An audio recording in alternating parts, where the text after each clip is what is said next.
Hi, gang. Today's lesson is composition. We're going to have several, this is going to be cut into several parts here.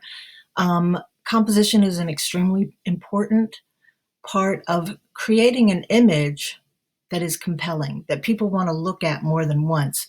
You know, a lot of times when you're looking through images, especially if you're on Instagram or whatever, you're just flipping through images, boom, boom, boom. What makes you stop and really look at an image? And hopefully that's what we're going to do here, is try and get you to a point where you're looking at your images a little bit differently to see maybe how you're showing your subject within the frame. So I think that composition is really about learning how to see. In fact, photography itself is really about learning how to see the world around you. And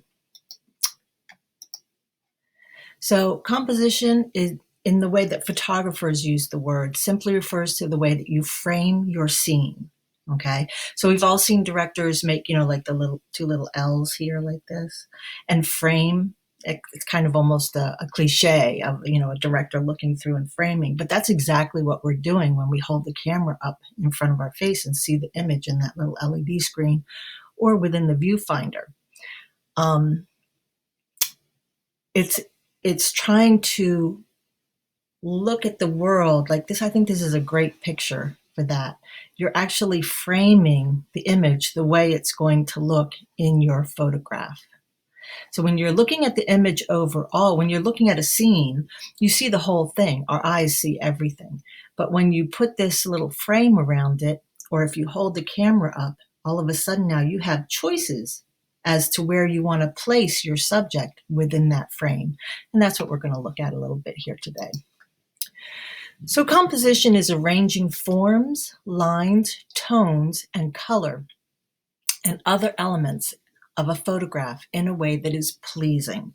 We move around the subject trying to find different angles and perspectives to find the relationship between the objects within the frame. So in this image here, the main subjects are these two front trees and then the green. So there's several things going on in my photograph here. We have a foggy background, but the subjects are framed, and I place them very squarely in symmetry. So they have symmetry. There's about the same amount of space from the edge of the frame to this tree, between this tree and this tree, and between this tree and the edge of this frame. So I was very deliberate in my framing, as well as my lines of green. So I have a green up here and a green at the bottom. And that was very deliberate. I knew that my frame was going to be a square frame because I was going to be putting this up on Instagram. In fact, for a long time, I was just taking square photos, and that was it. But I knew that was going to be a square frame, so I wanted it to look very symmetrical. In this image, this is the end of Main Street in Newark, very, very early in the morning. And I, again, framed up these lines very carefully. I knew where they were going to hit on the side here, and I wanted this arrow to be pointing and kind of give it some tension. So we're going to talk about lines and things like that a little bit later. But in this particular case, I just want you to look to see that where these subjects are placed, where these lights are placed, these lines are placed, these lines of trees are placed, is very deliberate. It was thought about before I ever snapped the picture. So good composition guides the eye to your subject using implied or literal lines. In the case of this one, it's literal lines. And here the lines are implied. So curves and tones. It allows the viewer's eye to follow along and find a resting place to find the subject or to convey the emotion of a scene. The viewer will know exactly what the subject is at a glance and be moved to examine it more closely. In this photograph, the picture is of a backyard haircut. So that's kind of the subject. That's the theme of this picture. But what would you say is the subject of this image? Where does your eye lead you? I'm guessing. I would propose that the viewer's eye would follow the curve of the closest object, the child in the far left corner, up through the line of heads to the curve and rest on the brightest and lightest subject, which is the young girl with a very sassy stance, and she's beautifully framed in this dark doorway. So she's very bright and she's in a dark doorway. Okay, that I propose is the real subject, not necessarily the haircut. So it's interesting to me that this photographer decided he didn't square up on these people, although he may have in some of his photographs. What he was really photographing was this sassy little girl right here with the way she's standing, and she looks really cute. So this is his subject. There's several reasons to believe that. We'll be talking about balance a little later, but I did want to note also how this shot is balanced, very much like the trees were balanced. At first glance, it may seem very unbalanced, with two subjects to the left and one in the center and one on the right. So you see we have our two subjects here, one and one, okay? But the tones of light and shadow balance the three figures against the one really bright one. Also, the subjects in the center are looking out of the frame, and the child on the front seems to be walking out of the frame, while the subject is squarely planted in place. So this is a really beautifully composed photograph, and it's not by happenstance. I mean, a little of it is. But this child is slightly out of focus and is way off to the left. Our eyes will eliminate, so to speak. They won't stay here. We want to see what's in the rest of the image. So this is a good starting place for our eyes, and this is generally where they're drawn to. Then we may see the bulk of these people together, and then we'll go to our subject here. And if you'll notice, again, her brightness, the light is shining directly on her. It's not on this person. It's not on this person, not on this person. The bright lights right here and through her clothes and here, they're on that girl. Lastly, I mentioned tones in the last slide. And besides the tones on the people themselves that I was just talking about, you can kind of see a balance between the bright shadow tone and the dark shadow tones from the top and the bottom. So most of the light is falling on the shed. You can see it's all up here. Most of this light is up here. There's not a whole lot of light on these darker tones in the bottom. So kind of the tones and where the shadows fall will also be important in composition. So none of this is coincidental. The photographer most likely was working the scene, moving around his subjects till he found the right framing and the right light, and then he took his shot. He was likely familiar with his subjects and had been shooting long enough that they had stopped posing, and that was a really important part of this photograph as well. I mean, she's kind of posing, but probably not a whole lot. They are not posed. They're not sitting there, nice and sweet. I like both of these. These were taken of the same family and around the same time.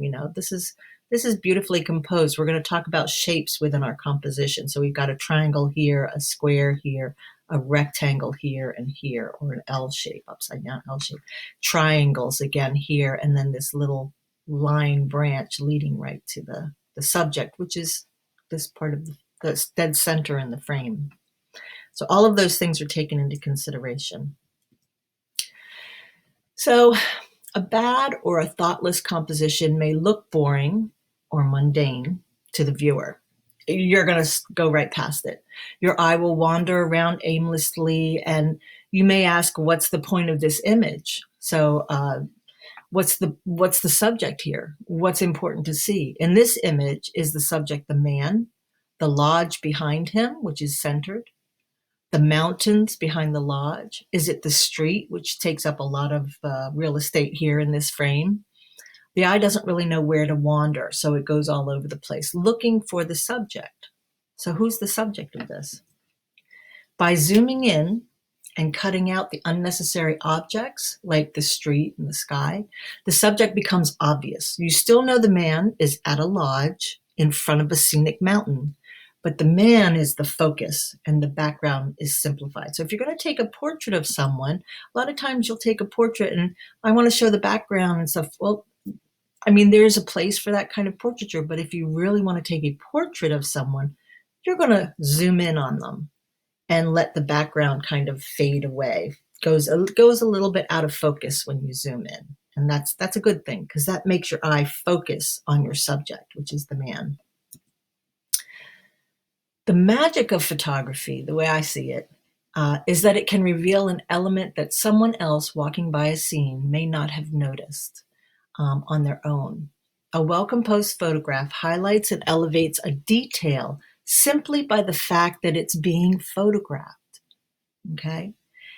Just the simple act of taking a photograph of something elevates it. So these are 3 photographs of power lines, which is a pretty mundane subject, kind of boring, yet they all have an interesting take on the same subject.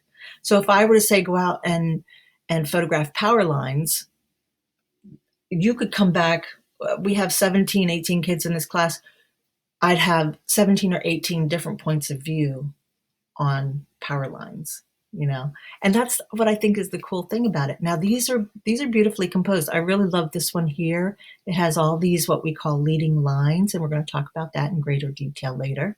Same with this one. I mean, it's just beautiful. It cuts all kinds of crazy stuff.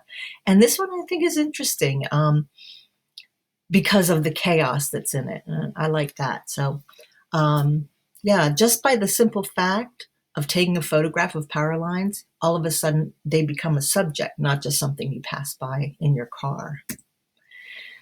So taking a mundane object and elevating it in a photograph is the photographer's job. As a photographer, that's what you do. So how do we find compelling images? I think it comes down to the difference between looking and seeing. So how many times have you looked for your keys only to find that they were on the table where you left them the whole time? That's because when we look at an object, especially if we see that object all the time, our minds don't allow our eyes to see what's there. It interprets the scene for us. Yep, that's a table, move on. So when we go back and really stare at the table, then suddenly we see the keys, okay? And that's the difference, you know? The camera is not like our eyes.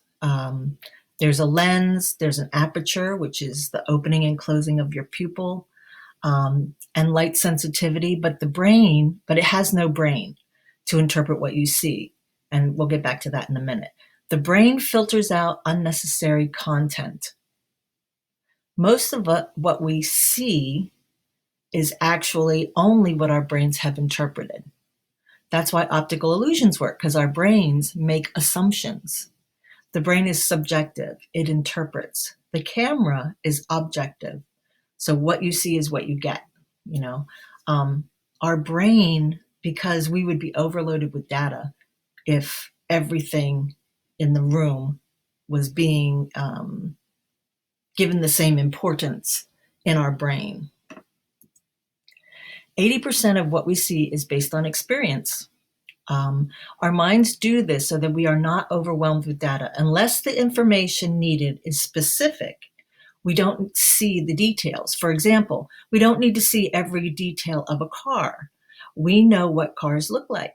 But when we are looking for our car in a parking lot, we better know that it's a tan Jeep with a soft top Jeep with a wheel cover. So when you look at this picture, yeah, we see a lot of cars, but where's the tan Jeep, soft top, tan wheel cover, right? You don't see it unless you actually look for it. So you need to see it. So it's hard to overcome looking, it's a car, and start seeing, it's a tan, soft top Jeep. You see the difference there? Our eyes and the brain behind it differ from cameras in another significant way. So our eyes see peripherally. And again, our brain filters out what we don't need. I can see my entire room. So try this. So stare at this dot right here and just stare at it. Now, without taking your eyes off the dot, notice all the things that you can see around your screen, just around the screen that you're looking at. And while your eyes can pick up a full wide angle of about 180 degrees, you are able to be focused only on your screen. You filter out the unnecessary stuff. I mean, I can see my curtains, I can see my bureau, I can see my bed, I can see all the things in this room. but I can see that dot and I can focus on it.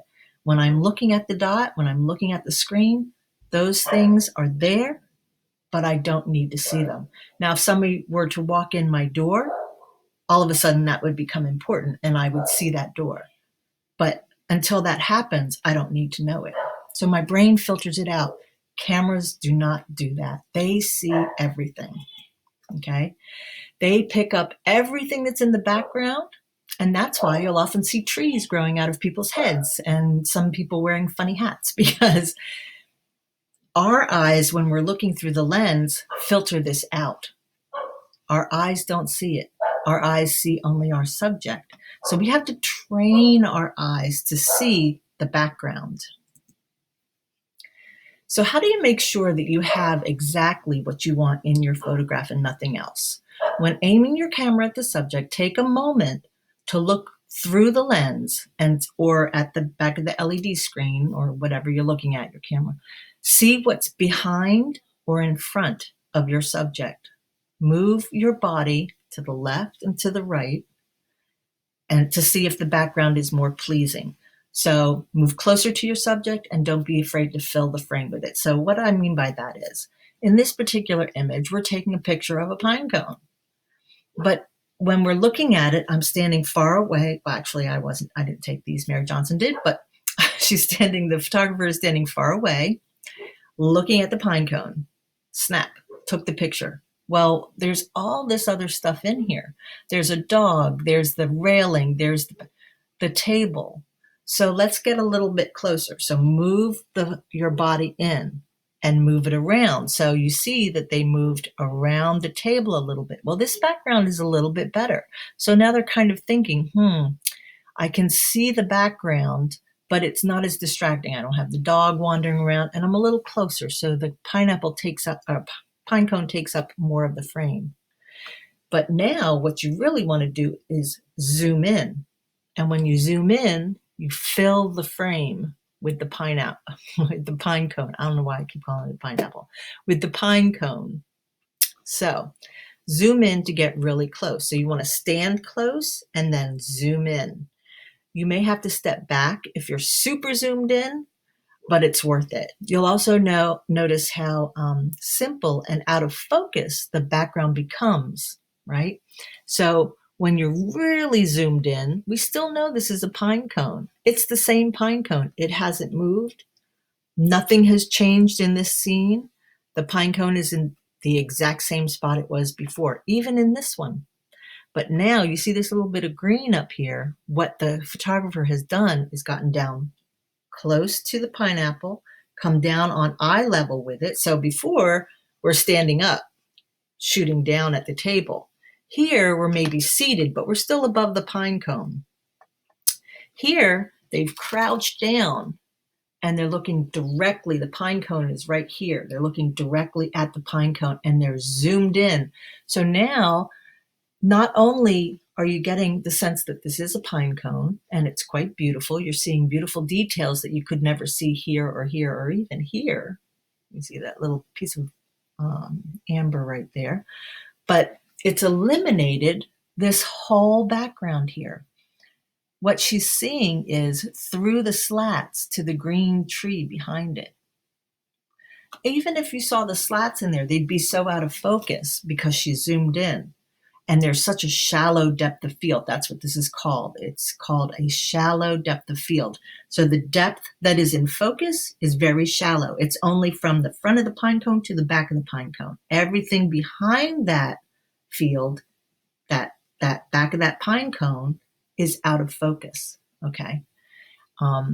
And it has eliminated and simplified the background. This is very important. We're going to go over this over and over and over again because this is an important concept here. So you may have to move back and you may have to put your camera on a tripod or something else to stabilize it when you're really zoomed in, but the result is worth it. In this particular case, she was standing really probably in the exact same spot. She took the picture of the tomato. The tomato is in focus. The background is a little out of focus, which is nice. It has a somewhat shallow depth of field. You can see even the leaves in front and the leaves behind So you have your subject, whatever is in focus here, in shallow depth of field, behind it is out of focus, and in front of it is out of focus. So she zoomed in even closer, she didn't move her body, she just zoomed in, right? And we'll take a look at how to do that when we look at camera functions. But when you zoom in on, even on a phone, you can zoom in. You'll notice that the background now gets very out of focus, and only the tomatoes are in focus, and the things that are on the same focal plane, the same plane as the tomatoes. Everything on that plane is in focus, like a sheet of paper. So you also want to look around the frame. If there's something that you don't want, like trash or leaves or something distracting, you just take it out. Before you take your shot, you want to take that leaf out. We're taking pictures of little budding flowers here. So the first one is nice. I mean, there's definitely nice flowers, but there was a leaf back here. So the photographer simply took the leaf out and got a much better image. So now we have these lovely buds coming up here, and then it goes back and leads your eye back here to where you didn't even see these in this image. They were covered by the leaf. As soon as she took that leaf out, she had a much nicer image. So to summarize, composition is the way you frame your scene. Good composition will guide the viewer's eye to the subject. Good photography elevates the subject and conveys a story or a mood to the viewer. Cameras are objective, and the photographer is responsible for making sure only the things they want to see are in the frame. Photographers control what's in the frame by changing their perspective in relation to the subject. And one way to do this is by moving around the subject, closer, farther away, left or right, and zooming in and out so that you have only your subject. You're filling the frame with the subject that you want your viewer to see. So a good video to watch about this would be one by Mike Brown, and I will put this link. I think I'll probably put a separate link in Blackboard for you guys to take a look at, or you can also go to the slideshow of this that I'm using in this video. That will be up on Blackboard as well, and you'll be able to click on this actual slide here and get that video. Actually, any of the videos by Mike Brown are really good. He has solid information, and he has a Scottish accent, so that's always pleasant to hear. So take a look at that, but definitely take a look at this one about composition. Okay, and that's it. Look for your assignment in Blackboard, and I'll talk to you guys next week.